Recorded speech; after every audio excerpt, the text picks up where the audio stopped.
안녕하세요. 크립토TV입니다. 오늘은 팔란티어 회장의 이더리움 마케팅이 언제까지 지속될지 생각해 보도록 하겠습니다. 현재 모든 기록을 새로 갈아치우고 있는 이더리움. 한때는 이 자리가 똥더리움, 이러리움 이렇게 조롱을 받았었는데 현재는 조금 위상이 달라지지 않았나 생각이 들고요. 어제 기사긴 하지만 블랙락의 이더리움 ETF가 하루 순유입액이 6.4억 달러를 기록하면서 역대 최대치를 갈아치웠다고 합니다. 6.4억 달러니까 8천억 원, 9천억 원 가까이가 들어온 것 같고요. 그리고 요거는 이제 블랙락 하나만 따져본 거고 이더리움 ETF 전체적으로 볼 때 무려 1.4조 원이 하루 만에 들어왔다고 해요. 그래서 출시 이후 최대다. 달러로는 1빌리언 달러가 넘게 들어와서요. 역대 최대 규모, 이번이 처음이다. 뭐 다 갈아치우고 있습니다. 블랙락, 피델리티, 그레이스케일 이런 곳들이 있겠죠. 근데 비교 대상이 없어서 이게 얼마나 많은지 좀 감이 안 올 수 있는데요. 참고로 비트코인의 시가총액이 이더리움의 5배 정도 되기 때문에 비트와 이더리움이 순유입액이 같다면 이더리움으로 들어온 돈의 이제 효과가 5배 정도 많다라고 보통 생각을 하는데요. 그와 반대로 비슷한 시기에 비트코인 ETF는 한 2,500억 원이 들어왔는데요. 같은 날 이더리움이 그보다 무려 5배가 훨씬 많은 거의 6배 가까이 되는 11.4조 원이 들어왔다는 건 현재 이더리움의 이 매수세가 정말 무섭긴 무섭구나. 물론 조정은 언제든지 올 수는 있겠지만 이런 생각이 들었습니다. 그리고 7월달 CME의 이더리움 선물 거래량도 역시 역대 최대치를 기록했고요. 한국 투자자들이 가만히 있으면 안 되겠죠. 자, 6월까지는 서클을 가장 사랑했었다면 7월 이후부터 지금까지는 거의 하루도 빠짐없이 순 매수 1위 주식이 바로 이더리움 비축 기업인 비트마인이라고 합니다. 이런 식으로 지금 이더리움이 전 세계의 신문 지면을 지금 덮고 있지 않나 생각이 들거든요. 근데 분명히 6월까지는 똥더리움이었는데 이걸 누가 바꿔놨을까에 대해서 말씀을 드려보겠습니다. 당연히 앞에서는 블랙락의 이더리움 ETF라든지 톰리가 얼굴마담으로 홍보도 많이 했고요. 창립자 조셉 루빈도 있었고 여러 명이 있었지만 뒤에는 누가 있었을까? 조금 내성적인 분이죠. 오늘 이 피터 틸에 대해서 얘기를 해보려고 합니다. 일론 머스크와 함께 페이팔 공동 창립자, 페이팔 마피아로도 유명한 분인데 둘 다 정말 어마무시하게 많이 회사를 만들었습니다. 페이팔도 창립을 했고요. 현재 우주에서 가장 잘 나가는 팔란티어. 개인들에겐 챗 GPT가 있다면 기업들에게는 팔란티어, 기업용 소프트웨어 AI라고 보시면 됩니다. 지금 없어서 못 파는 수준이라고 하고요. 그리고 파운더스 펀드나 발라벤처스 등 벤처 캐피탈도 만들고 잘 알려지진 않았지만 오픈 AI의 공동 설립자기도 했었습니다. 그리고 헤지 펀드도 만들었고 5만 가지 회사를 많이 만들었어요. 그리고 옆에 분은 잘 아시겠지만 더 어마무시하죠. 페이팔, 테슬라, 스페이스X, 뉴럴링크, 보링, XAI, 오픈 AI 다 공동 창립자였고 트위터만 이제 창립한 게 아니라 인수를 한 회사긴 하죠. 근데 이분은 잘 아실 테니까 오늘은 이 분에 대해서 조금 얘기를 해보려고 합니다. 앞에서는 블랙락 톰리 그리고 뒤에서는 피터 틸이 나를 따르라 하고 하니까 이더리움이 상승세를 타면서 덕분에 비트마인이라는 회사가 정말 이더리움을 어마무시하게 샀고요. 또 주가도 많이 오르고 있는 모양새입니다. 그래서 SER이라는 홈페이지가 새로 만들어졌거든요. Strategic Ethereum Reserve라고 해서요. 매일처럼 기관들의 비축 현황이 공개가 되는데 현재 압도적인 1위는 비트마인이겠죠.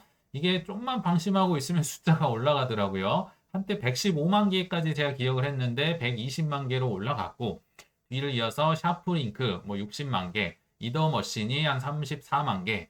원래는 이더리움 재단이 압도적인 1위 기업이었지만 지금 계속 뒤로 밀려날 모양새죠. 코인베이스도 있고 사실 이 비트 디지털이라는 회사도 블랙락이 대주주로 있는 1위 대주주로 있는 기업이잖아요. 역시 이더리움 비축하고 있고 BTCS도 비축 기업으로 알고 있고요. 미국 정부도 있고 이런 트렌드가 지금 유행을 하고 있다. 나를 따르라 하니까 다 따라오고 있는 거죠. 이거를 이제 ETF 순유입량으로 차트로 한번 살펴보면 좀 더 이해가 쉬운데요. 우리 24년 11월, 12월 이더리움도 즐거웠었잖아요. 근데 요 즐거운 거는 아무것도 아닌 정도로 7월 중순에 한번 팍 튀더니 야, 지금 아까 신기록을 세웠다고 하는 게 차트로 보면 어마무시합니다. 정말 엄청나게 많은 이더리움 ETF 순유입액이 들어오면서 예전에 ETF 출시되자마자 뭐 이거 사람들 사지도 않는 거 뭐하러 만들었어? 소용없어. 그레이스케일이 맨날 팔기만 할 거야 했었는데 야, 뒤에 가서 다 보상을 해주고 있네요. 앞에서 피리를 보니까 뒤에서 정말 많이 따라가고 있더라. 참고로 근데 이더리움 순 유출액도 어마어마했던 적이 있죠. 제가 기억하는 게 8월 초였던 걸로 기억나는데 이때 아더에이즈가 이더리움이다 뭐다 싹 다 팔았던 거 기억나시죠? 그래서 물론 이렇게 잘 나갈 수는 있지만 역시 변동성도 어마무시하다. 뭐 이더리움 ETF 순유입액을 보더라도 변동성을 확인할 수 있었던 것 같습니다. 그래서 지금 비트마인이라는 주식 하나만 보더라도 가장 먼저 아마 투자를 했던 곳은 디자인을 했던 건 아마 피터 틸이지 않았을까. 설계자이겠죠. 그리고 톰리를 얼굴 마담으로 내세워서 계속 CNBC다 어디다 나와서 뭐 16,000불 간다, 뭐 100배 간다 외치고 있고요. 그러니까 조금 더 작은 고래, 뭐 김승호 회장이나 여러 인플루언서들이 영향을 받고 비트마인 하면서 뭐 비트마인 이더리움 열풍이 불고 있고 당연히 서학개미가 따라가는 그러니까 앞에서 피리를 보니까 결국은 개미들까지 가서야 끝난다. 지금 이 트렌드가 계속 유지가 되고 있구나 확인을 할 수가 있었던 것 같습니다. 근데 최근에 이 영향력이 큰 피터 틸이 사실 좀 내성적이어서 뒤에서 이렇게 뭐 샀어요 뭐 이렇게 하거든요. 일론 머스크랑 좀 성격이 다른 것 같아요. 근데 최근에 또 다른 이더리움 비축 기업의 지분의 7.5%를 이제 공시를 했었죠. 아마 여러분도 이제 언론을 통해서 접하셨겠지만 그 회사의 이름도 무시무시한 이더질라라고 합니다. 이게 이더리움과 고질라를 합쳐서 이더질라라고 얘기를 한 것 같아요. 그 영화에 나오는 그 고질라 맞습니다. 그래서 트위터를 돌아다니면 뭐 이더질라 뭐 막 불을 뿜고 있고 막 천장을 뚫고 지금 5,000불 뚫고 올라가고 있네요. 심심치 않게 볼 수가 있고요. 이게 바로 피터 틸이 공시하면서 발표를 했던 서류인데요. 8월 4일자로 보고가 됐다고 합니다. 그러니까 공개가 된 건 8월 12일경이었는데 8월 4일자로 해서 제출을 SEC에 한 거예요. 이거 8월 4일에 산 게 아니라 뭐 그 전에 7월 말이나 7월 중순쯤에 사지 않았나 생각이 드는데 피터 틸이 이더질라라는 회사의 지분을 5%가 넘으면 SEC에 보고를 하게 돼 있는데 7.5%를 보고를 하면서 역시 존재감을 드러내고 이더 포머보리에 다시 한번 앞장서는 모양새입니다. 근데 아시는 분은 아시겠지만요. 이더 딜러라고 찾아보시면 이 티커명이 나오질 않아요. 원래 회사 이름이 180 라이프 사이언시스라는 이름만 보더라도 생명과학회사, 뭐 염증 치료하고 이런 생명과학회사였거든요. 티커명은 ATNF라고 이런 회사가 원래 있었는데요. 이게 회사도 좀 신통치 않고 성과도 안 좋고 시가총액을 보시면 아시겠지만 뭐 7천억 정도밖에 되지 않는 사실 거의 뭐 좀 쓰러져 가고 있는 회사였던 것 같습니다. 근데 이더리움 전략 비축을 선언을 하면서 그러니까 3호 공개를 하고 유상증자를 하면서 나도 이 돈으로 이더리움 살 거야 하니까 막 주가가 튀기 시작하면서 이제 피터 틸이 샀대 하니까 이제 어제 캡처를 해놓은 거긴 하지만 장후에 애프터 마켓에서도 막 50%가 넘게 오르는 큰 관심을 받고 있다. 이 정도면 일단 시작은 뭐 성공이지 않을까. 물론 엄청난 변동성 때문에 언제든지 반의 반토막이 날 수도 있어요. 이런 주식들은요. 자, 근데 그럼 피터 틸은 일단 알겠어요. 7.5%를 샀고 누가 함께 가즈아 소리를 내었는가? 이 이더질라라는 회사의 대주주도 한번 참고로 알아보도록 하겠습니다. 아까 유상증자는 8월 4일자로 했었다고 했었죠. 자, 코인 회사들이 뚝딱뚝딱 순식간에 모여가지고 약 4.25억 불, 한 뭐 6천억 원 정도 될 것 같네요. 이 정도의 유상증자를 해서 이더리움을 사기로 굉장히 빨리 전환을 했던 것 같아요. 근데 주요 투자자를 살펴보면 우리 코인 하시는 분들은 한 번쯤 들어봤을 회사들이 많이 있습니다. 일렉트릭 캐피탈이라고 해서 대표적인 벤처 캐피탈 역시 주요 투자자로 있고요. 하버 아일랜드는 저도 처음 들어본 회사인데요. 블록체인 인프라 투자 회사라고 합니다. 근데 이 회사의 이사회 의장이 참고로 이 하버 아일랜드의 창립자라고 하니까 뭐 이 회사나 맥 앤드류라는 분은 뭐 대주주겠죠. 창립자니까. 그리고 폴리체인 캐피탈은 뭐 세계 최대급 암호화폐 헤지 펀드 중 하나다. 뭐 거의 판테라 캐피탈과 견줄 만한 굉장히 영향력 있는 회사 중에 하나고요. 또 GSR이라고 해서 여기는 이제 제가 마켓 메이커로 기억을 하고 있습니다. 뭐 피도 눈물도 없는 그 트레이딩하고 마켓 메이커 이렇게 기억을 해주시면 되고요. 또 오미크론이라는 곳이 블록체인 초기 단계 프로젝트 투자자다.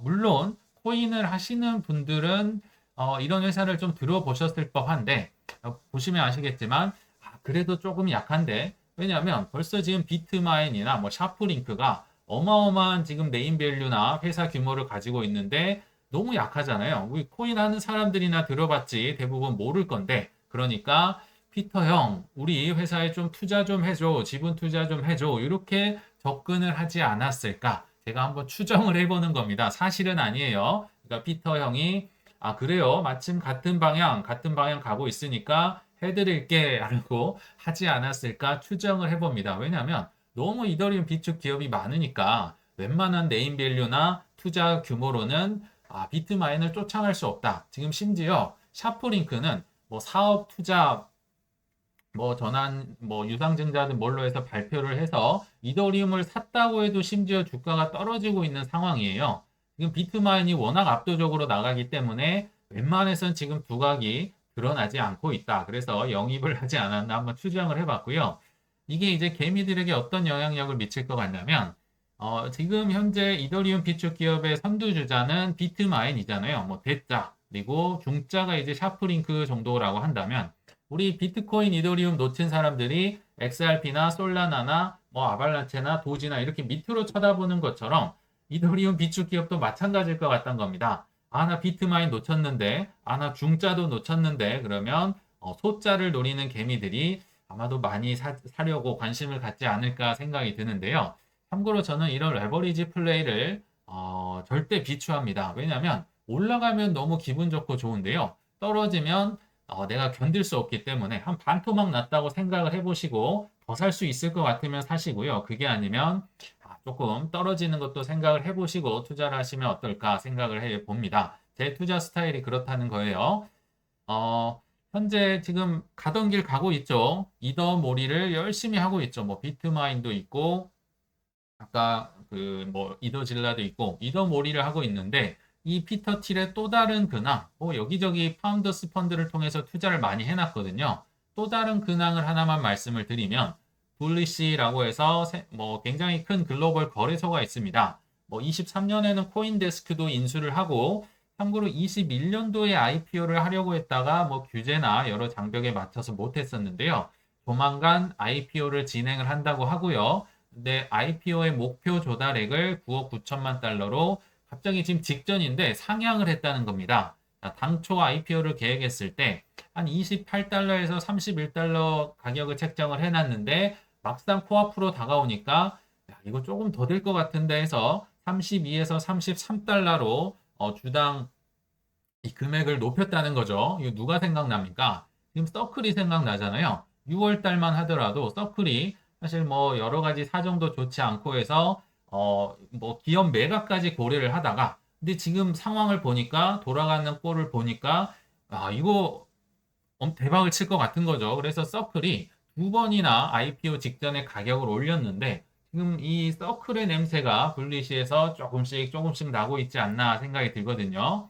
그래서 티커명은 BLSH로 상장이 될 것이다. 그리고 굉장히 특이하게도 지금 IPO 기업이잖아요. IPO 하자마자 블랙락과 돈나무 언니가 2억 달러의 주식을 매입하기로 약정을 하면서 기대감이 고조되고 있다. 근데 이게 기존 상장에서 보기 드문 사례라고 합니다. 당연하잖아요. 보통 ICO나 IPO를 하면요. 웬만한 거의 5% 이상의 주식들은 IPO 하자마자 조금 올라치솟다가 쭉 꺼져버립니다. 근데 그 전통을 서클이란 기업이 깨버렸죠. 거의 일주일을 내내 올라가 버리니까 이게 진짜 강세장에만 볼 수 있는 굉장히 특이한 현상이구나.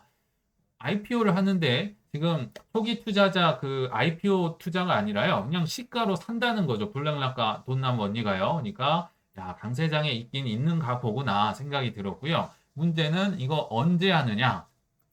언제 하느냐를 제가 여기저기 찾아보니까요.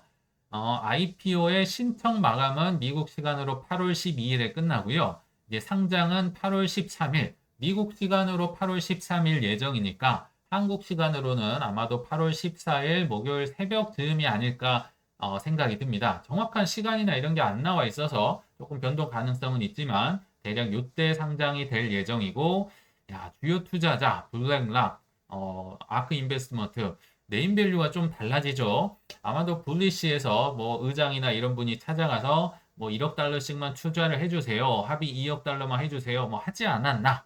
이렇게 하면 정말 레벨이 많이 올라가잖아요. 그리고 인수 주관사로는 JP모건, 제프리스, 시티그룹이 참가를 하고 있다고 하는데 이것도 참 재밌는 게요. 원래는 IPO 신청 마감을 하면 그 이상은 주식을 팔 수가 없잖아요. 근데 이들이 판단하기로도 야, 이거 조금 더 될 것 같은데, 잘 될 것 같은데 생각을 했나 봅니다. 그래서 신청 마감한 이후로 추가로 30일 동안 450만 주를 더 팔 수 있게 이런 옵션을 지금 추가를 했다고 해요. 그래서 이후에 지금 또 어떻게 될지, 뭐 조금 흥행이 될 것 같으면 서학개미가 얼마나 사게 될지 이런 것도 좀 관심사지 않을까 생각이 드는데, 제가 오늘 이렇게 길게 피터 형의 행동을 말씀드린 이유가 있습니다. 야, 이 형 진짜 작정을 했구나. 끌어올리려고 작정을 했고, 이게 뭐 적당히 뭐 몇 달 하고 끝낼 게 아니구나라고 생각이 든다는 거죠. 계속 잊을만 하면 계속 뭐가 지금 퍼지고 있고 나오고 있잖아요. 자, 이 피터 형이 언제까지 우리를 어깨춤을 추게 할 텐가? 요게 이제 우리의 관심사인데요. 결론은 모두가 어깨춤을 추는 그날까지 하지 않을까? 보통 우리 내성적인 사람은 뭐 나는 이런 거 못해요 하잖아요. 무조건 내성적인 사람까지 모두 다 어깨춤을 추게 하는 그날까지, 모든 개미들이 들어오는 그날까지 어깨춤을 추지 않을까 개인적으로 생각이 드는데, 일단 단기적인 목표로 보면 단기적으로 개미들을 유혹할 만한 목표가 한 10월경에 있는 것 같습니다. 바로 알트코인, 주요 알트코인과 스테이킹 ETF를 앞두고 있는데요. 뭐든지 블랙락이 중요하잖아요. 블랙락의 이더리움 스테이킹 ETF가 이제 최종 마감일은 26년 4월이긴 한데요. 모든 전문가가 예상하기로는 25년 4분기쯤 예상이 이제 승인이 될 거라고 봅니다. 왜냐면요. 블랙락을 제외한 대부분의 뭐 투애니언 쉐어스나 아크나 많은 이더리움 스테이킹 ETF를 신청한 곳들이 10월 말이 최종 마감일이기 때문에 요거 될 때 블랙락도 같이 되겠구나. 이렇게 예상을 한다는 거죠. 근데 며칠 전에 세이파트 전문가가 이 솔라나 ETF를 블랙락은 뒤늦게 신청을 해서 동반 편입하면 안 된다. 뭐 공짜 편입하면 안 된다. 이렇게 얘기를 했었잖아요. 근데 그 논리대로 적용하면 이거는 이것도 되면 안 되는 건데요. 그렇지는 않다는 거겠죠. 남들 신청을 할 때 블랙락도 이게 신청은 늦게 한 거거든요. 그러나 동시에 될 가능성이 저는 당연히 좀 높다고 보고요. 또 주요 코인들 솔라나나 XRP도 공교롭게도 뭐 10월 10일경 XRP도 정말 많은 사람들이 신청을 했는데 10월 18일에서 25일경에 최종 마감일이 정해져 있다는 거. 그러니까 많은 최종 마감일이 지금 10월에 몰려 있다는 걸 좀 염두에 두시면 좋겠다 생각이 들거든요. 그래서 10월까지는